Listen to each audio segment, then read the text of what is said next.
Pada 1898, seorang psikolog bernama Edward Thorndike menyelenggarakan eksperimen yang akan menjadi dasar untuk pemahaman kita atas bagaimana kebiasaan terbentuk dan aturan-aturan yang membimbing perilaku kita. Thorndike tertarik mempelajari perilaku satwa dan mulai dengan meneliti kucing. Ia menempatkan kucing dalam alat yang dikenal sebagai kotak teka-teki. Kotak itu dirancang sedemikian sehingga kucing dapat keluar melalui pintu menggunakan beberapa aksi sederhana, misalnya menarik simpul, menekan tuas, atau naik ke anjungan. Sebagai contoh, satu kotak dilengkapi tuas yang ketika ditekan akan membuka pintu di bagian samping kotak. Begitu pintu terbuka, kucing dapat keluar dan disambut dengan semangkok makanan. Kebanyakan kucing berusaha keluar secepat mungkin begitu dimasukkan ke kotak. Mereka mengendus-endus ke sudut, mengulurkan kaki ke bukaan, dan mencakar benda-benda yang longgar. Setelah eksplorasi selama beberapa menit, kucing-kucing itu akan secara tidak sengaja menekan tuas ajaib. Pintu terbuka, dan mereka menggunakannya untuk kabur. Thorndike mengamati perilaku tiap kucing pada sejumlah eksperimen. Awalnya, satwa-satwa itu berkeliling kotak secara acak. Namun, segera setelah menemukan tuas dan pintu terbuka, proses belajar dimulai. Secara bertahap, tiap kucing belajar mengaitkan aksi menekan tuas dengan imbalan dapat keluar dari kotak dan disambut dengan makanan. Setelah 20-30 kali eksperimen, perilaku ini menjadi otomatis dan menjadi kebiasaan sehingga kucing dapat kabur dengan hitungan detik. Sebagai contoh, catatan Thorndike berbunyi, kucing 12 memerlukan waktu sebanyak berikut untuk berhasil. 160 detik, 30 detik, 90 detik, 60, 15, 28, 30, 22, 11, 15, 20, 12, 10, 14, 10, 8, 8, 5, 10, 8, 6, 6, 7. Selama 3 eksperimen pertama, kucing lolos dalam waktu rata-rata 1,5 menit. Selama 3 eksperimen terakhir, kucing berhasil lolos rata-rata dalam 6,3 detik. Dengan latihan, tiap kucing melakukan makin sedikit kesalahan dan aksi mereka menjadi makin cepat secara otomatis. Alih-alih mengulang kesalahan yang sama, kucing mulai langsung menuju solusi. Dari kajian-kajiannya, Thorndike menjelaskan proses belajar dengan mengatakan perilaku-perilaku yang disusul dengan akibat-akibat yang memuaskan cenderung berulang, dan perilaku-perilaku yang disusul dengan akibat-akibat yang tidak menyenangkan lebih kecil kemungkinannya untuk diulang. Karyanya menyediakan titik awal yang sangat bagus untuk membahas bagaimana kebiasaan terbentuk dalam kehidupan kita sendiri. Karyanya juga menyediakan jawaban bagi beberapa pertanyaan mendasar seperti apa yang disebut kebiasaan dan mengapa otak repot-repot membangun semua itu. Mengapa otak membangun kebiasaan? Kebiasaan adalah perilaku yang telah diulang-ulang dengan frekuensi cukup untuk menjadi otomatis. Proses pembentukan kebiasaan dimulai dengan upaya coba-coba. Setiap kali Anda menjumpai situasi baru dalam hidup, otak Anda harus membuat keputusan. Bagaimana saya menanggapinya? Pertama kali menghadapi suatu masalah, Anda tidak yakin bagaimana memecahkannya. Seperti kucing Thorndike yang hanya mencoba-coba untuk melihat apakah suatu upaya berhasil. Aktivitas neurologis dalam otak menjadi tinggi selama periode ini. Anda dengan cermat menganalisis situasi dan membuat keputusan-keputusan sadar tentang apa yang akan dikerjakan. Anda mengumpulkan informasi sebanyak-banyaknya dan berusaha memahami semuanya. Otak sibuk mempelajari rangkaian aksi yang paling efektif. Terkadang seperti kucing yang menekan tuas, Anda tidak sengaja menemukan solusi. Anda merasa cemas dan Anda mendapati bahwa olahraga lari membuat Anda lebih tenang. Misalnya, Anda kelelahan setelah bekerja seharian dan mendapati bahwa bermain video game membuat Anda santai. Anda bereksplorasi dan terus bereksplorasi, lalu boom, imbalannya datang. Setelah menemukan imbalan yang tak terduga, kali berikutnya Anda mengubah strategi. Otak Anda langsung mulai membuat katalog tentang peristiwa-peristiwa yang mendahului imbalan itu. Tunggu sebentar, rasanya ini bagus. Apa yang kukerjakan sebelumnya itu? Ini lingkaran umpan balik atau feedback loop. Di balik semua perilaku manusia, mencoba gagal, belajar, mencoba cara lain melalui latihan gerakan-gerakan yang tidak berguna pelan-pelan hilang dan aksi-aksi yang berguna mengalami penguatan. Begitulah kebiasaan terbentuk. Setiap kali Anda menghadapi masalah yang sama, otak mulai mengotomatiskan proses pemecahannya. Kebiasaan Anda hanyalah serangkaian solusi otomatis yang memecahkan masalah dan stres yang secara rutin Anda hadapi. Sebagaimana ditulis oleh pakar ilmu perilaku Jason Hera. Kebiasaan pada dasarnya adalah solusi yang dapat diandalkan untuk masalah-masalah yang berulang di sekitar Anda. Ketika kebiasaan terbentuk, tingkat aktivitas dalam otak berkurang. Anda belajar mengunci petunjuk-petunjuk yang meramalkan kesuksesan dan menyelaraskan semua hal lain. Ketika situasi serupa muncul di kemudian hari, Anda tahu dengan pasti apa yang harus dicari. Tidak perlu lagi menganalisis suatu dari segala sudut.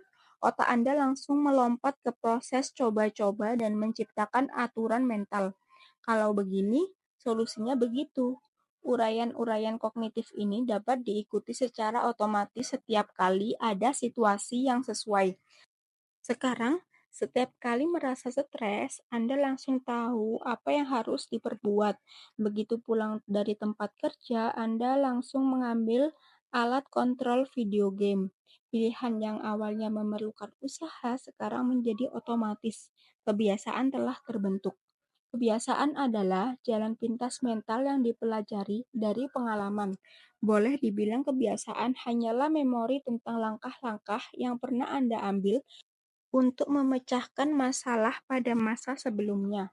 Setiap kali kondisinya tepat, Anda dapat mengambil memori ini dan secara otomatis menerapkan solusi yang sama.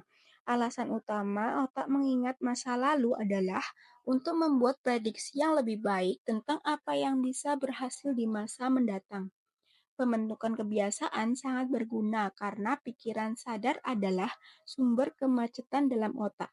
Otak hanya dapat memperhatikan masalah satu demi satu. Akibatnya, otak Anda selalu berusaha mengawetkan perhatian sadar untuk tugas apapun yang paling penting. Setiap kali dimungkinkan, pikiran sadar senang mendelegasikan tugas pada pikiran bawah sadar untuk bekerja secara otomatis. Ini tepatnya yang terjadi ketika kebiasaan terbentuk.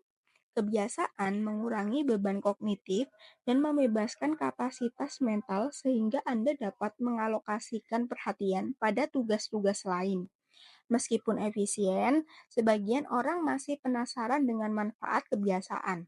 Perdebatan mereka biasanya seperti ini. Apakah kebiasaan akan membuat hidup saya menjemukan? Saya tidak ingin mengurung diri dalam gaya hidup yang tidak saya nikmati. Tidaklah rutinitas yang terlalu banyak akan merenggut gelora dan spontanitas dalam hidup. Hampir tidak sama sekali. Pertanyaan-pertanyaan itu muncul akibat dikotomi yang keliru. Hal ini membuat Anda berpikir tentang mana yang harus Anda pilih antara membangun kebiasaan dan meraih kebebasan. Dalam kenyataannya, keduanya saling melengkapi. Kebiasaan tidak membatasi kebebasan, kebiasaan justru menciptakannya. Dalam kenyataannya, orang yang tidak mengurus kebiasaan mereka seringkali memiliki kebebasan yang paling sedikit. Tanpa kebiasaan keuangan yang baik, Anda akan selalu kerepotan mencari uang tambahan.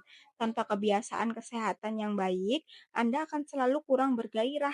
Tanpa kebiasaan belajar yang baik, Anda selalu akan merasa tertinggal. Bila selalu dipaksa membuat keputusan untuk tugas-tugas sederhana, kapan aku harus berolahraga, kemana aku harus menulis, kapan aku harus membayar tagihan, berarti Anda mempunyai jatah kebebasan yang lebih sedikit.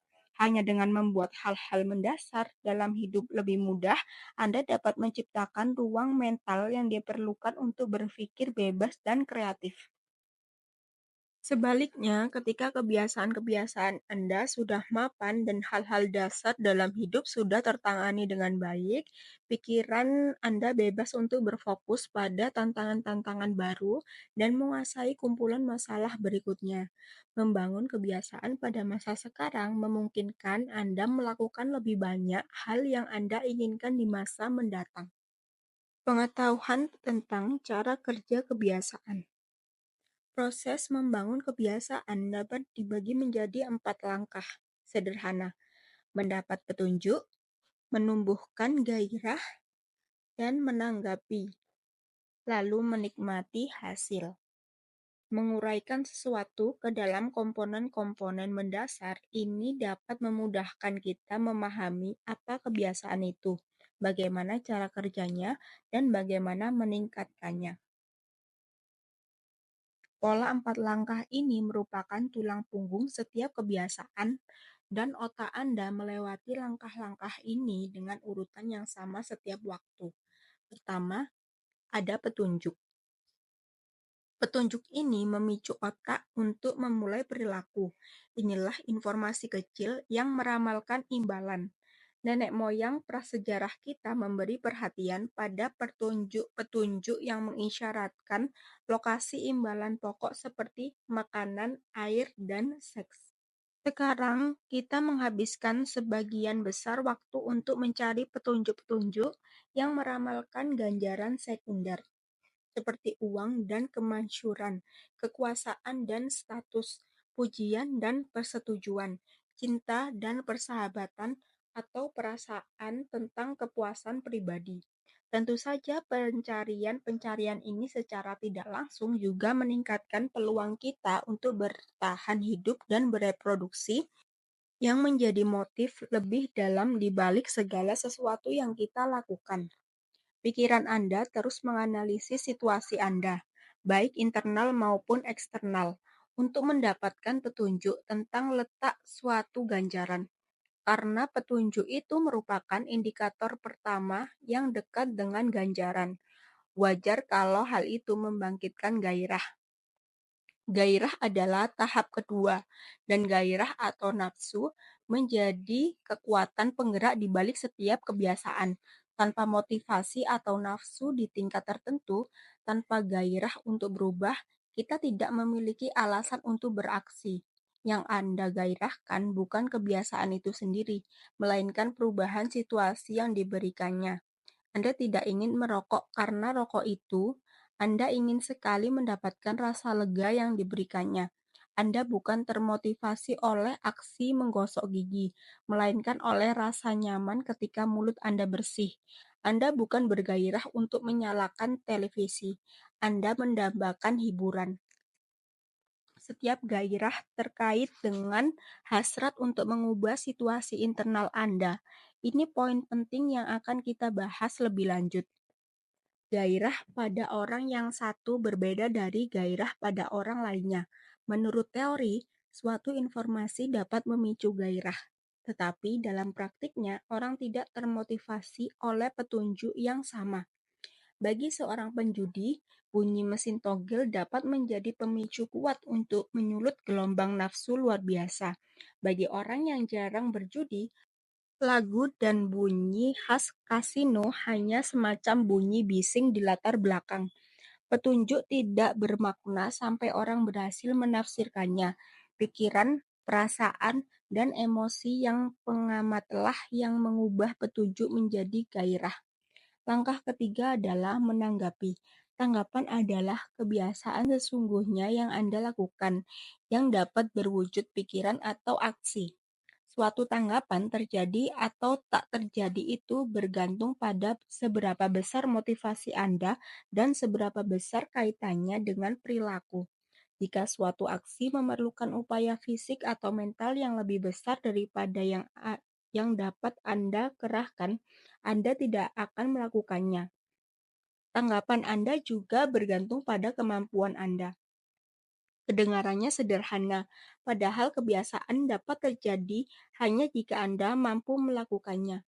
Kalau ingin memasukkan bola basket tapi tidak mampu melompat cukup tinggi untuk meraih keranjang, berarti Anda tidak beruntung.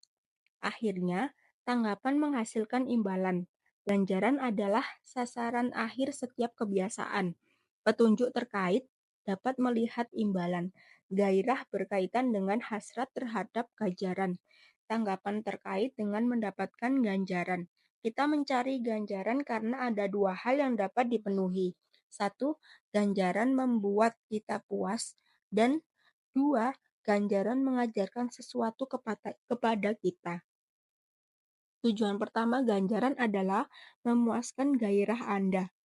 Betul, ganjaran memberikan manfaat sendiri.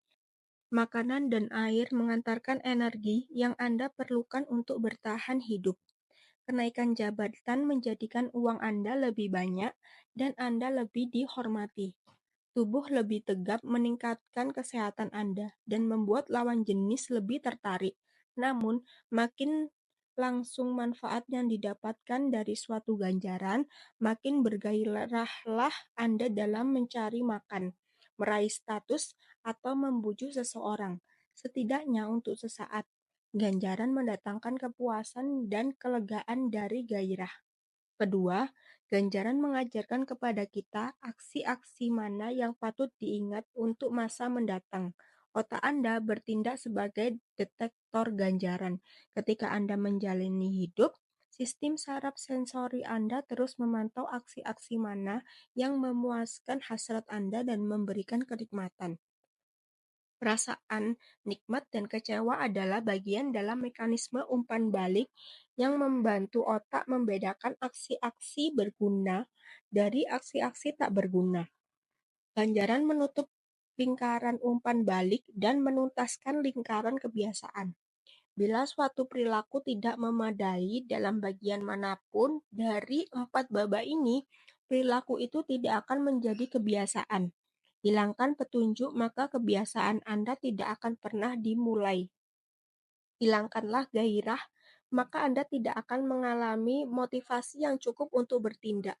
Buatlah perilaku menjadi sulit, maka Anda tidak akan mampu melakukannya. Dan bila ganjaran gagal memuaskan hasrat, Anda tidak akan mempunyai alasan untuk melakukannya lagi pada masa mendatang. Tanpa 3 langkah pertama, perilaku tidak akan terjadi. Kalau tidak keempatnya, perilaku tidak akan berulang. Untuk ringkasnya, petunjuk memicu gairah untuk memotivasi tanggapan yang mengantar ke ganjaran, yang memuaskan gairah dan akhirnya terkait lagi dengan petunjuk. Bersama-sama, keempat langkah ini membentuk lingkaran umpan balik neurologis petunjuk, gairah, tanggapan, ganjaran. Petunjuk, gairah, tanggapan, ganjaran yang akhirnya memungkinkan Anda menciptakan kebiasaan yang otomatis. Siklus ini dikenal dengan lingkaran kebiasaan. Proses 4 langkah ini bukan sesuatu yang terjadi sekali, melainkan lingkaran umpan balik tak berujung yang terus berjalan dan aktif setiap saat selama hidup, termasuk saat ini.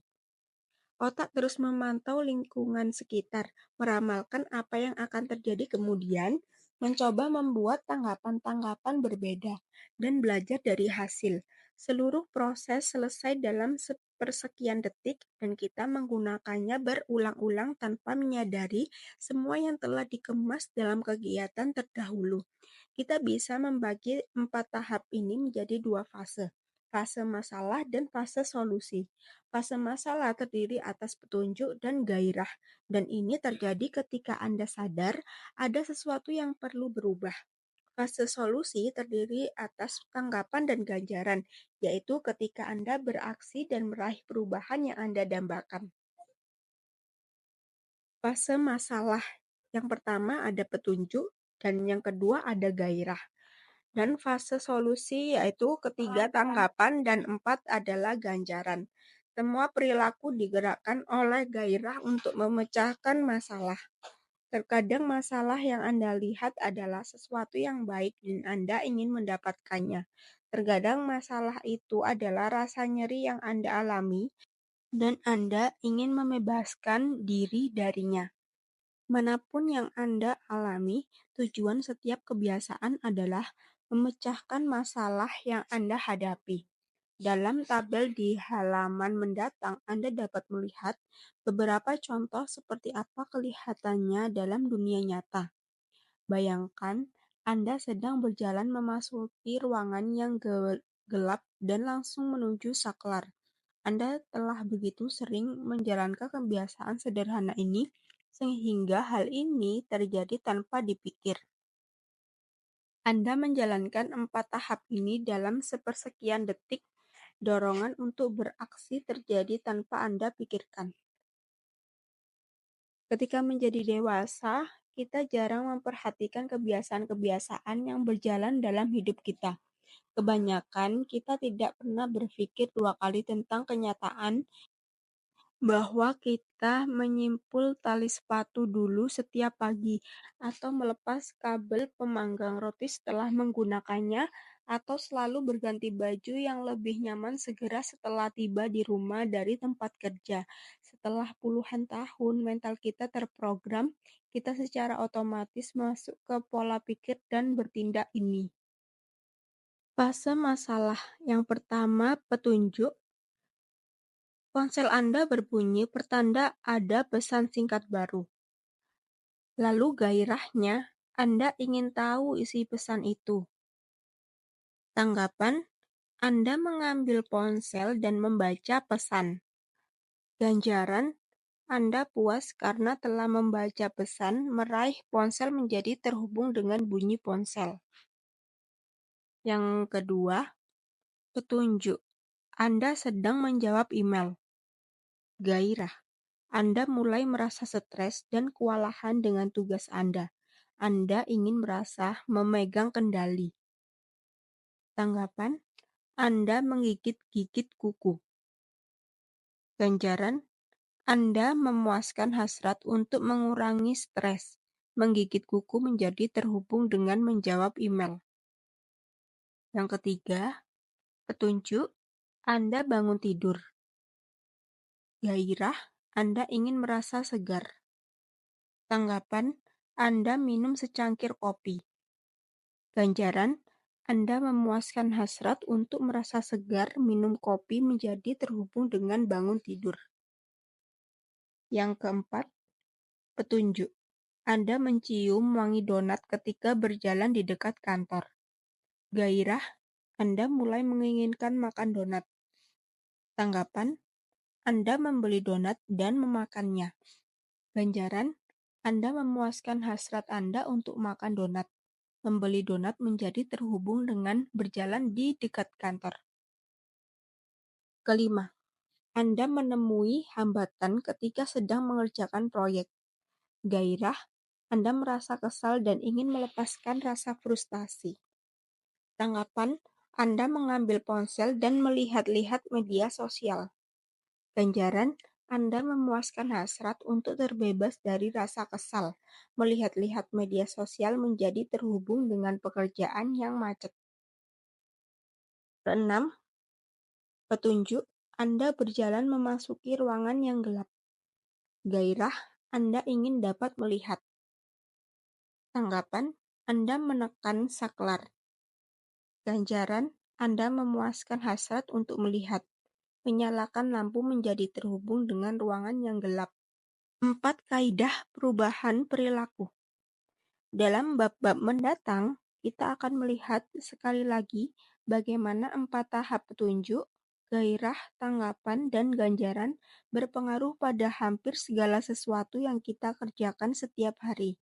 Namun, sebelum menjalankannya, kita perlu mengubah 4 tahap ini menjadi kerangka kerja praktis yang dapat kita gunakan untuk merancang kebiasaan-kebiasaan baik dan menghilangkan kebiasaan-kebiasaan buruk. Saya menyebut kerangka kerja ini 4 kaidah perubahan perilaku dan menyediakan seperangkat aturan sederhana untuk menciptakan kebiasaan-kebiasaan baik dan membongkar kebiasaan-kebiasaan buruk. Anda dapat memandang tiap hukum sebagai tuas untuk memengaruhi perilaku manusia. Ketika tuas-tuas itu berada di posisi yang tepat, menciptakan kebiasaan baik menjadi mudah. Ketika tuas-tuas itu berada di posisi yang keliru, upaya yang sama hampir mustahil. Ketika tuas-tuas itu berada di posisi yang keliru, upaya itu hampir tidak mungkin. Akan tidak bertanggung jawab kalau saya mengaku bahwa 4 kaidah ini adalah kerangka kerja yang lengkap untuk mengubah perilaku manusia manapun. Tapi menurut saya keduanya hampir sama. Seperti akan segera Anda lihat, 4 kaidah perubahan perilaku berlaku untuk hampir setiap bidang, dari olahraga sampai politik, sastra sampai kedokteran, komedi sampai manajemen. Hukum-hukum ini dapat digunakan tak peduli tantangan apa yang sedang Anda hadapi. Kita tidak memerlukan strategi yang betul-betul berbeda untuk setiap kebiasaan. Setiap kali ingin mengubah perilaku, Anda cukup bertanya pada diri sendiri. Yang pertama, bagaimana saya dapat menjadikannya terlihat? Yang kedua, bagaimana saya dapat menjadikannya menarik? Yang ketiga, bagaimana saya dapat menjadikannya mudah? Yang keempat, bagaimana saya dapat menjadikannya memuaskan? Kalau Anda pernah penasaran mengapa saya tidak melakukan apa yang sudah saya rencanakan, mengapa saya tidak menurunkan berat badan atau berhenti merokok atau menabung untuk pensiun atau memulai bisnis sampingan itu, mengapa saya mengatakan sesuatu yang penting tapi terkesan tidak pernah menyediakan waktu untuk itu. Jawaban untuk pertanyaan-pertanyaan itu dapat ditemukan entah di mana dalam 4 kaidah ini. Kunci untuk menciptakan kebiasaan-kebiasaan baik dan membongkar kebiasaan-kebiasaan buruk adalah memahami hukum-hukum dasar ini, serta cara mengubah sesuatu spesifikasi Anda. Setiap sasaran dipastikan gagal kalau berlawanan dengan unsur-unsur alami manusia. Kebiasaan Anda dibentuk oleh sistem-sistem dalam hidup Anda. Dalam bab-bab mendatang, kita akan membahas satu demi satu hukum ini dan menunjukkan bagaimana Anda dapat menggunakannya untuk menciptakan sistem tempat kebiasaan-kebiasaan baik muncul dan kebiasaan-kebiasaan buruk pelan-pelan menghilang. Ringkasan bab. Kebiasaan adalah perilaku yang telah diulang cukup sering sampai menjadi otomatis. Yang kedua, tujuan akhir kebiasaan adalah memecahkan masalah-masalah dalam hidup dengan energi dan upaya sekecil mungkin. Yang ketiga, kebiasaan apapun dapat diuraikan menjadi lingkaran umpan balik yang meliputi 4 langkah. Yang pertama, petunjuk. Yang kedua, gairah. Yang ketiga, tanggapan. Dan yang keempat adalah ganjaran. 4 kaidah perubahan perilaku adalah seperangkat aturan sederhana yang dapat digunakan untuk membangun kebiasaan-kebiasaan lebih baik. Hal itu, satu, menjadikannya terlihat. Yang kedua, menjadikannya menarik. Yang ketiga, menjadikannya mudah. Yang keempat, menjadikannya memuaskan.